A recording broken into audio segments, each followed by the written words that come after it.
साथियों, आज का यह सम्मेलन ऐसे दौर में किया जा रहा है जब पूरा देश अपने एक एक सवाल को लेकर, हिंदुस्तान का छात्र अपने शिक्षा के सवाल को लेकर, हिंदुस्तान के नौजवान अपने रोजगार के सवाल को लेकर, हिंदुस्तान के कल कारखानों में काम करने वाले मजदूर अपने न्यूनतम मजदूरी और सम्मान के सवाल को लेकर, कार्यालय में काम कर रहे अराजपत्रित कर्मचारी सम्मानजनक वेतन, ओल्ड पेंशन, अपने अधिकार और अपने सम्मान की लड़ाई को लड़ने के लिए आज एक रेडिकल ऑर्गेनाइजेशन, जब हम बात करते हैं कि शिक्षित हैं, बाबा साहब भीमराव अम्बेडकर ने कहा शिक्षित बनो, संगठित बनो और फिर संघर्ष करो। तो हमारे कर्मचारी तो संगठित होने की जरूरत है। ये शासक वर्ग और पूरे शासक वर्ग की जब हम बात करते हैं तो इस पूरे दुनिया की परिप्रेक्ष्य में हम जब देखते हैं तो यहाँ पर दो वर्ग है, एक शासक वर्ग है और एक शोषित वर्ग है। हम बात करते हैं वर्ग संघर्ष की, चाहे वह कर्मचारी अपने कार्यालय में काम करते हैं, उनको भी शोषित होना पड़ता है, उनका भी शोषण हो रहा है। एक वर्ग ऐसा है, और हमारे उद्घाटनकर्ता साथी कह रहे थे कि यहाँ पर वर्ग बनाया गया है, एक राजपत्रित कर्मचारी है तो दूसरा और राजपत्रित कर्मचारी है, एक गजटेड पदाधिकारी है तो एक नॉन गजटेड है। और इसमें हम देख रहे हैं कि जो गजटेड पदाधिकारी हैं उनके गजट में जो प्रकाशन होता है उनका नाम दर्ज किया जाता है, लेकिन जो और राजपत्रित कर्मचारी होते हैं, जो लिपिक होते हैं, जो 4th ग्रेड श्रेणी में आते हैं,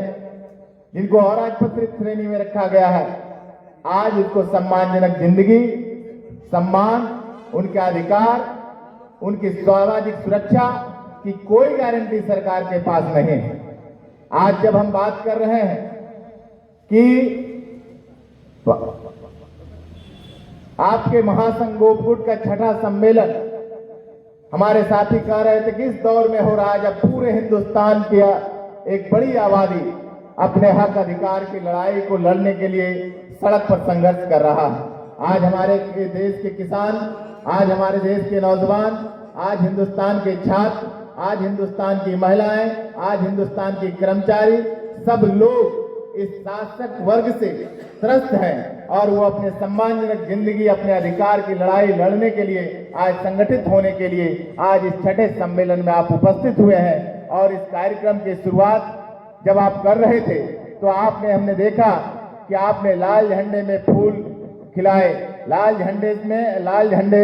को आपने फहराते हुए आपने यहाँ पर संकल्प लिया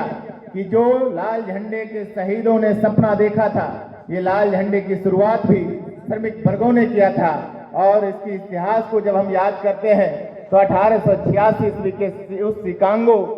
के श्रमिक आंदोलन को हम देखते हैं, किस प्रकार से उस समय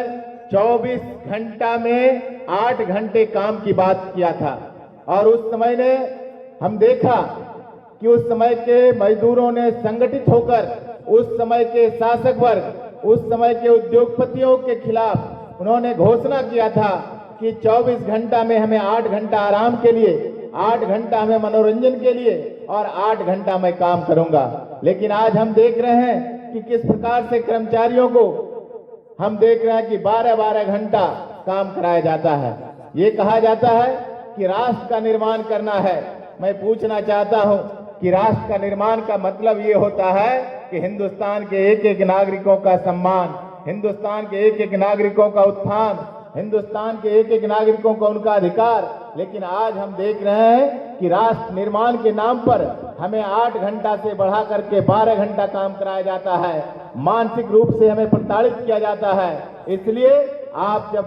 जब महासंघ गोफूट का छठा सम्मेलन कर रहे हैं तो मैं बाबा साहब भीमराव अम्बेडकर के उन वाक्य के साथ मैं एक बात कहने के लिए आया हूं कि आप शिक्षित तो हैं, संगठित होने की जरूरत है और संगठित होकर संघर्ष करने की जरूरत है, और जब आप संघर्ष करेंगे तभी आपका एक एक अधिकार सुनिश्चित होगा। आजादी के बाद संविधान में जो जो अधिकार दिया गया था वह सारे अधिकार लंबे संघर्ष के बाद, लंबे शहादत के बाद, लंबे कुर्बानियों के बाद आप अपने अधिकार को पाने के लिए दिए हैं, और ये भारत की संविधान आपको यह सम्मान देता है, यह अधिकार देता है कि स्वतंत्रता के साथ जीने और सामाजिक सुरक्षा का सम्मान के साथ जीने का अधिकार आपको देता है। लेकिन आज हम देख रहे हैं कि सम्मान नाम का कोई चीज नहीं है। कोई अगर चतुर्थ वर्गीय कर्मचारी किसी कार्यालय में काम करता है तो वहां के पदाधिकारी उनको शोषण करते हैं, तरह तरह की बातें कहते हैं और उनको मानसिक रूप से प्रताड़ित किया जाता है।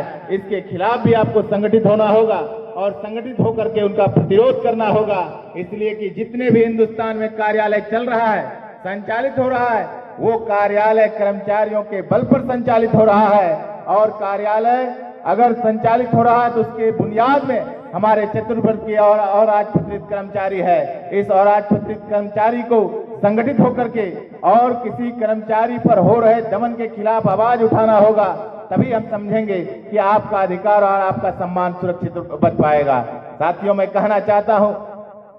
कि देश के अंदर और खास करके बिहार के अंदर हम देख रहे हैं कि दो प्रकार के मजदूर को तैयार किया जा रहा है। एक मजदूर जो संगठित मजदूर है और दूसरा मजदूर असंगठित मजदूर है। हमें दोनों ही संगठित और असंगठित मजदूरों को एक होकर के अपने अधिकार की लड़ाई को आगे बढ़ाना है। हमें किसी भी लड़ाई को अलग करके नहीं देखना है। जिस प्रकार से एक स्वस्थ मानव का परिभाषा वही होता है कि उनके शरीर के सारे जो पार्ट्स हैं वह संतुलित हो, लेकिन आज हम देख रहे हैं कि हिंदुस्तान के अंदर, बिहार के अंदर एक तरफ एक को किन्हीं को मानदेय मिल रहा है, किन्हीं को वेतनमान मिल रहा है, तो किन्हीं को कुछ मजदूरी दिया जा रहा है। हमारे साथी रसोईया के हैदर जी कह रहे थे कि आज हमारी रसोईया बहनें जो हमारे ही परिवार से आते हैं, हमारे ही लोग हैं, हमारे ही समाज से आते हैं, लेकिन वह 6-6 घंटा काम करते हैं, लेकिन महीने के मात्र 1650 रुपए उनकी मजदूरी दिया जाता है। ये कितनी शर्म की बात है। जब देश अमृत काल मना रहा है तब दूसरी तरफ यहाँ के हजारों रसोईया को मात्र 1650 रुपया पर मजदूरी खटाया जाता है। और बिहार सरकार क्या कह रहे हैं कि महिला सशक्तिकरण किया जा रहा है। महिला सशक्तिकरण के नाम पर जो महिलाओं को आप एक तुच्छ राशि देकर के उनको 6-6 घंटा काम कराते हैं, उनका जो श्रम का शोषण करते हैं, इसके खिलाफ भी आप तमाम लोगों को संगठित करना होगा और हमें हर आंदोलन को एक परिधि में जोड़ करके एक मुकम्मल लड़ाई लड़ना होगा, चाहे वह डाटा एंट्री ऑपरेटर का हो, चाहे बेल्ट्रॉन से आए साथियों की बात कर ले। किसान जो अन्नदाता है, वीडियो बनाते रहोगे, जिसके किसान के खेती करने से सभी लोगों को अनाज खाने के लिए मिलता है, वह भी जो है आज अपने मूल्य के लिए संघर्षरत है। आपको पता होगा कि केंद्र की सरकार के द्वारा जो हम लोग कर्मचारी हैं वो क्या श्रमिक हैं, और इन श्रमिकों के लिए भी जो हमारा जो अधिकार था, जो लड़ करके अधिकार को हासिल किया गया था, ये केंद्र की सरकार धीरे धीरे उन अधिकारों को जो है सो खत्म कर रही है और हमारा जो श्रमिक अधिकार था उसको 4 लेबर कोड में परिवर्तित करके हम पर जुल्म ढा रही है। ये किसानों की बात हो गई, मजदूरों की बात हो गई। अब जो है सो आप कर्मचारियों की बात करें तो कर्मचारियों के लिए भी जो है सो केंद्र की सरकार को अब तक में 8वें वेतन आयोग का अनुशंसा करना चाहिए था, लागू करना चाहिए था, लेकिन ये घोर कुंभकर्णी निद्रा में सोई हुई। अब किसान मजदूर, सम्मानित सदस्यगण एवं अतिथिगण को सबसे पहले हम जमुई जिला के धरती पर सभी साथियों की ओर से उपस्थित राज्याध्यक्ष माननीय श्री निरंजन कुमार सिन्हा महासचिव श्री प्रेमचंद सिन्हा, मुख्य अतिथि जिला सचिव पटना श्री मनोज यादव एवं उपस्थित सम्मानित सभी सदस्यों को जिला इकाई जम्मू की ओर से एक बार तालियों के साथ हम उनका हार्दिक अभिनंदन एवं स्वागत करना चाहते हैं। और गौरवमयी गरिमा के साथ आज हमारे बीच राज्य अध्यक्ष श्री निरंजन कुमार सिन्हा, महासचिव माननीय श्री प्रेमचंद सिन्हा, मुख्य अतिथि जिला सचिव पटना श्री मनोज यादव और हमारे मुंगेर सहाय अतिथि सतीश बाबू, राजन बाबू को हम आज इस मंच से हार्दिक अभिनंदन एवं स्वागत करते हैं। कार्यक्रम को आगे बढ़ाने के लिए हम माननीय उद्घाटनकर्ता माननीय श्री निरंजन कुमार सिन्हा जी, महासचिव प्रेमचंद सिन्हा एवं जिला सचिव पटना श्री मनोज यादव को मंच पर आमंत्रित करना चाहते हैं कि वो दीप प्रज्वलित कर इस कार्यक्रम का प्रारंभ करें।